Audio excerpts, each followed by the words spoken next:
Mahakama ya hakimu mkazi wilaya ya Ruangwa mkoani Lindi imemhukumu Shaban Mohamed mwenye umri wa miaka 27, mkazi wa Mchangani, kifungo cha maisha gerezani baada ya kupatikana na hatia ya kumbaka na kumlawiti mtoto wa kiume mwenye umri wa miaka 6. Kwa mujibu wa hati ya mashtaka, mtuhumiwa alitenda makosa hayo Septemba 25 mwaka 2024 usiku baada ya kumvizia mtoto huyo aliyekuwa amelala, ambapo alimbaka na baadaye kumlawiti kinyume na kifungu cha sheria namba 130(1)(2)(e) na 131(1) cha kanuni ya adhabu sura ya 16 marejeo ya mwaka 2022 pamoja na kifungu cha 154(1)(a) na 154(2) cha sheria hiyo hiyo.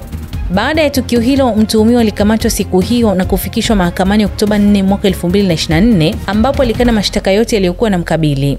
Kwa upande wa jamhuri ukiongozwa na wakili wa serikali John Mushi kwa usaidizi wa mkaguzi wa polisi Rashid Baleche, uliwasilisha jumla ya mashahidi 6 pamoja na vielelezo 3 mahakamani.